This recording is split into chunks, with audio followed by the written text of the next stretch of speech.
Nós vamos conversar agora com o nosso colaborador, o cientista político Fernando Schiller. Schiller, tudo bem? Bom dia, hein? Bom dia, Rafael. Bom dia a todos. Schiller, a gente estava conversando agora há pouquinho aqui sobre essa melhora importante da avaliação do presidente da República e também do governo dele na pesquisa feita pelo Instituto MDA para a Confederação Nacional do Transporte entre agosto e agora janeiro. Houve melhora em todos os índices pesquisados. Os fatores que levaram as pessoas a ficar de bom humor ou melhorar o humor com o presidente e com o governo dele são economia, combate à corrupção e redução na violência. Schiller. Olha, Rafael, a pesquisa já é autoexplicativa, né? Os fatores, é uma identificação muito clara desses fatores, não é? Nós vimos conversando aqui no jornal várias vezes. Há um certo negacionismo no Brasil sobre a situação econômica. Realmente você tem um déficit estrutural brutal no Brasil ainda, mas é evidente que o contexto econômico do país vem melhorando, não é de hoje. Então isso a população vai sentindo, né, lá na ponta. Você veja que dentro da pesquisa os itens mais significativos são itens de expectativas. Melhora a expectativa das pessoas para os próximos 6 meses. Então, a expectativa negativa baixa quase 10%. Né? Então, expectativas em termos de geração de renda, emprego. Então, você tem o Copom, né, define lá a taxa Selic a 4,5%, demora um pouco para chegar lá no cheque especial. Quando o governo faz esse teto para o cheque especial, é uma medida de impacto popular. Né? E você tem o crédito imobiliário, por exemplo, você tem uma queda continuada das taxas. Né? Então, quando você tem, por exemplo, pequenas medidas, a questão do FGTS, a questão lá da multa de 10% que o governo eliminou. Né? Agora, no começo do ano, não é um grande impacto ainda, mas você tem novas mudanças de legislação que vão gradativamente melhorando as condições de empregabilidade, enfim. Isso vai sendo sentido pela população e vai dando esse resultado. Eu tenho dito aqui, repetido várias vezes, a economia é o grande eleitor do Jair Bolsonaro. Se o país cresce 2,3%, a trajetória de juros continua estabilizada, pelo menos aí nesse patamar de 4,5%, eventualmente um pouco abaixo disso. Inflação sob controle. O Brasil atraindo investimentos, deslanchando projetos de parceria público-privada. Eu observava por um dos projetos do PPI, tem 79 grandes projetos para esse ano. Em termos de concessão, para 22 aeroportos, desde grandes aeroportos como Curitiba até aeroportos regionais no Brasil inteiro. Então você tem aí uma massa, o Brasil foi o quarto maior destino de investimentos no ano passado no mundo. Então isso reflete, em certa medida, o sucesso lá de Davos. Eu estava observando aí a colocação da Thaís, né? E do Cláudio também, dessa deferência dos indianos. Né? Imagina o Brasil se aproximar deste enorme mercado que é a Índia. Né? O potencial que isso tem em termos de abertura de negócio, investimentos, parcerias. Então o Brasil vive um bom momento. É evidente que nós temos o nosso debate aqui, especialmente na internet, os nossos maus humores políticos. Né? Mas o fato é que a população está com outra percepção. Eu tenho falado muito sobre o sistema da maioria silenciosa, né? Dessa maioria que não participa do bate-boca diário da internet. Tem que observar essa maioria. Schiller, essa maioria está falando alguma coisa. Isso que eu queria te perguntar, porque esse governo, aliás, você citou isso ontem à noite no Band Notícias, ele vive de alguns tropeços, né? Então, uma hora é alguém falando no AI-5, depois é um secretário de cultura que divulga um vídeo com inspirações nazistas. Isso, aí vem o presidente e começa a gritar com a imprensa. Isso tem algum sentido para a população em geral? Isso importa para as pessoas em geral? Quem é que se importa com isso? Tem relevância, não tem relevância? Olha, eu já até escrevi uma matéria sobre isso. Tem um instituto chamado Hidden Tribes nos Estados Unidos que fez uma pesquisa que me parece interessante. Mostra o seguinte: você tem dois ângulos na sociedade, né? 2 âmbitos. Você tem um debate que é basicamente travado em redes sociais, né? E aí você tem uma presença de um tipo de ativista, de engajado politicamente, que tende a um nível de radicalização política 4 a 5 vezes maior do que a média da população como um todo. Né? E ali você tem um impacto muito forte desse tipo de de ocorrência. Então, essa declaração do ministro Paulo Guedes lá a pobreza está conectada ao problema ambiental, né? Isso está dentro de um contexto, lá numa palestra, isso tem a ver, tem dados sobre isso, é justificável, etc.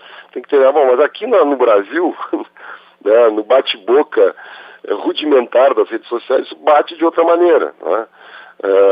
Então, as pessoas estão muito pouco preocupadas se a citação do AI-5 foi de um jeito ou do outro. Quem está muito preocupado com isso são ativistas de rede social, mas ativistas de rede social já tem posição tomada, não é? Quem gosta do Bolsonaro vai votar no Bolsonaro, quem não gosta do Bolsonaro não vai votar no Bolsonaro de jeito nenhum. Quer dizer, a população que está um pouco mais distante desse tipo de debate engajado, não é? Altamente ideologizado, polarizado, que pode mudar um pouco mais de opinião, que sente na rua e tem uma visão mais pragmática da política, no fundo, é que vai definindo essa melhora de resultados. Mas como tu mesmo disseste antes, né, Rafael, pesquisa é um retrato. A gente pode ter muita pesquisa na frente, mas de qualquer maneira, vários indicadores aí mostrando uma melhora da avaliação do governo. Essa questão para 2022, para 29% do presidente Bolsonaro, 17% Lula, mostra duas coisas. Como é uma pesquisa espontânea, quem tem recall, quem está na mídia, quem está aparecendo, tem muita vantagem. Então esses números não refletem de verdade, quer dizer, digamos assim, o ranking se você tivesse lá a planilha, se você tivesse os dados apresentados, os nomes apresentados, né? Mas de qualquer maneira mostra que o presidente Lula saiu da prisão e ele não conseguiu ocupar um espaço, né? Quer dizer, você ouve pouco falar no presidente Lula, ele de fato não lidera a oposição, ele está um pouco quieto, quer dizer, ele não tem a relevância que se imaginava que ele teria. Esses números refletem um pouco essa condição aí. Ô Schiller, vou puxar um assunto que não estava na nossa pauta aqui, mas claro que você está ligado nisso, né? Que é a decisão do ministro Luiz Fux, presidente em exercício do Supremo Tribunal Federal, a respeito do juiz das garantias, né? O ouvinte da Rádio Bandeirantes tanto ouvia aí essa expressão, né? Já está familiarizado, e porque são muitas decisões num espaço curto aí, né? Num período curto de tempo, e que causa uma certa instabilidade jurídica, né? Porque você tem a decisão do Congresso Nacional, depois você tem o presidente do Supremo adiando por 6 meses, e agora o presidente em exercício, o vice-presidente da Corte, tomando essa medida de suspender por tempo indeterminado. O questionamento constitucional de uma norma aprovada pelo parlamento é válido porque nós temos a ação direta de inconstitucionalidade. O problema é não julgar isso, o problema é não apreciar isso e empurrar com a barriga, você não acha, não? Olha, Pedro, eu me lembro o cardeal Richelieu, francês, na época da Revolução Francesa, quando os Bourbons voltaram ao poder, ele disse assim: nada esqueceram e nada aprenderam. A impressão que eu tenho é que o Supremo, alguns ministros do Supremo cometem sempre o mesmo erro.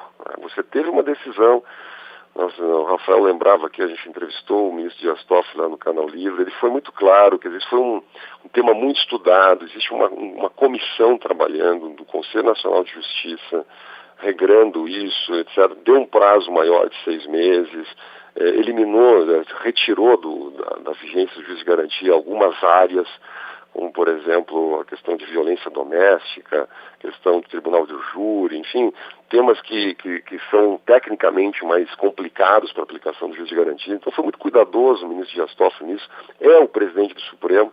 Aí você tem uma semana depois uma decisão liminar tomada, provocada, se não me engano, por uma associação do Ministério Público, não é?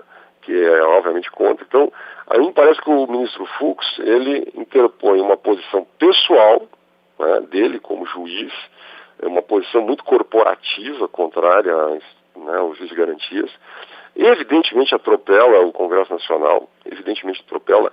A posição do Rodrigo Maia é quase a posição de um lamento, né? Ele diz, olha, eu lamento que isso aconteça, que é um desprestígio do Congresso brasileiro. Quer dizer, então, vamos lá, seria julgado de qualquer maneira pelo Pleno, a partir da decisão tomada por parte do ministro Dias Toffoli. Então, pareceu extemporânea, mais uma vez uma interferência de um poder no outro, mais uma vez uma decisão monocrática, sobrepõe a todo o Congresso Nacional, mais uma vez você tem o Supremo fragmentado, são 11 Supremos, ou seja, o desprestígio da decisão colegiada. Então, acho tudo de ruim essa decisão. É legal, está no seu direito, está no exercício da presidência, vai assumir a presidência em setembro, mas eu acho que cria de novo essa sensação em que pese o juiz de garantias não tem lá muito apoio, digamos, na base, nas redes sociais, na sociedade, a mim parece que é mais uma decisão que desprestigia aí o Supremo Tribunal Federal e a autonomia, digamos, entre os poderes. Schiller, talvez isso só seja votado depois do Fux assumir a presidência do Supremo em setembro. Talvez, acho difícil, mas talvez pode acontecer, nós sabemos como são as coisas, como tramitam no Supremo. Isso seja votado depois que Celso de Mello já for um aposentado. E aí entra a questão do Moro, né? Eu sempre me lembro aqui, no microfone da Bandeirantes, num domingo, Jair Bolsonaro dizendo que Sérgio Moro seria indicado para o lugar de Celso de Mello. Ele nem disse, vou indicá-lo para o Supremo, para a vaga do Celso de Mello.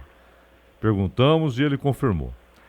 E essa relação parece esquisita, né? Tem o livro da Thaís Oyama, é isso? Thaís Oyama, A Tormenta. Que fala até que o Bolsonaro Eu já li até. pensou em demitir o Moro e que o general Heleno falou nada disso, acaba o seu governo se você demitir o Moro e tal. E o Bolsonaro disse que isso é uma cascata, que nunca pensou nisso. Eu estava ouvindo há pouco a nossa correspondente em Brasília trazendo a informação, trazendo a palavra do Bolsonaro, em que ele disse o seguinte, acho que o Moro nem gosta dessa ideia. Ele estava falando da história de recriar o Ministério de Segurança Pública, né, que o Rafael até havia abordado mais cedo. E o Bolsonaro há pouco falou, acho até que o Moro não vai gostar disso e tal, mas vamos discutir. Mas não é problema dele, é mais ou menos isso. Exato. Eu aqui acho até que tem uma posição minoritária. Eu acho que o que o Moro quer é o Supremo. Já ouvi o Rafael, o Pedro, a Thaís indo em outra direção, achando que ele está empolgado com a ideia de avançar no campo político eleitoral. Que impressão você tem dessa história? O que o Moro é para o Bolsonaro e o que você imagina que o Moro quer para a sua vida política? O Supremo ou o Planalto? Olha, Cláudio, não deve ser muito confortável para um presidente da República ter um ministro, digamos assim, primeiro que tem uma avaliação popular superior, uma popularidade, não é? Quer dizer, identificação de pesquisa de prestígio individual, não é? Mas é no fundo um ministro indemissível. Como é que você vai demitir? Esse conselho do general Heleno é perfeitamente correto. Este governo é uma aliança entre 3 grandes grupos, não é? O chamado grupo conservador. Não é? Algumas vezes a gente pergunta, mas por que manter certos ministros estridentes em redes sociais, conservadores? Bom, porque tem uma base política, tem uma base na internet que apoia o governo a partir de pautas conservadoras, que aliás não andam, mas vão lá, fazem barulho. Você tem um outro segmento grande do governo, esse sim está apresentando o resultado, está fazendo a pesquisa subir, né, tem apoio no mercado, que é a área econômica, Paulo Guedes, né, e o chamado lavajatismo, né, essa grande massa difusa de eleitores no país que apoia o ministro Moro, que gosta de uma justiça mais efetiva, né? Alguns chamam de punitivista, mas enfim, cada um pode usar a expressão. Então, esses são os 3 pilares do governo. Então, você teria o ministro Paulo Guedes, o ministro Moro, né?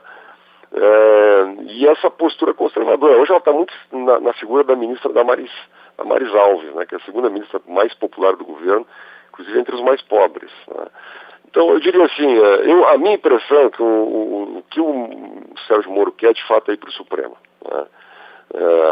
A mosca da política, ela pica, mas um caminho para você chegar à presidência da República, seria a única posição possível, Sérgio Moro, é um caminho muito longo, expõe uma enorme articulação partidária, significaria uma ruptura dele com o presidente Bolsonaro, é um custo pessoal brutal. Eu não vejo isso, quer dizer, hoje, né? E aí eu acho que o presidente Bolsonaro fica dividido. Quer dizer, por um lado, o Sérgio Moro é o vice ideal para 2022, quer dizer, a melhor solução é empurrar essa relação da melhor forma possível, para que, então você tem que prestigiar o ministro Sérgio Moro, mas ao mesmo tempo cortar um pouco as asas do ministro em alguns momentos. Esse episódio da segurança pública pode ser um desses momentos, né? A questão do juiz de garantias é outro momento, ou seja, em vários momentos o presidente desautoriza o ministro Sérgio Moro, mas não a ponto de que ele saia do governo. Então você empurra essa relação, você vai ter o melhor vice imaginável. Diria, se a economia cresce, os índices de violência continuam declinando, não acontece nada extraordinário, uma chapa Bolsonaro-Moro para 2022 É uma chapa brutalmente forte eleitoralmente, né? A outra hipótese é que ele cresça e passe a ser um postulante. Eu não acho essa hipótese hoje viável. Então, eu acho que você tem essas duas opções. Ou o Sérgio Moro ele cresce e vai se tornar vice-presidente em 2022, hoje está colocado isso, ou vai para o Supremo, que eu acho que é o seu desejo mais profundo, o desejo da família Moro, que ele volte à carreira jurídica, vá ao Supremo, como acho que era a combinação, pelo menos informal, antes da entrada no governo.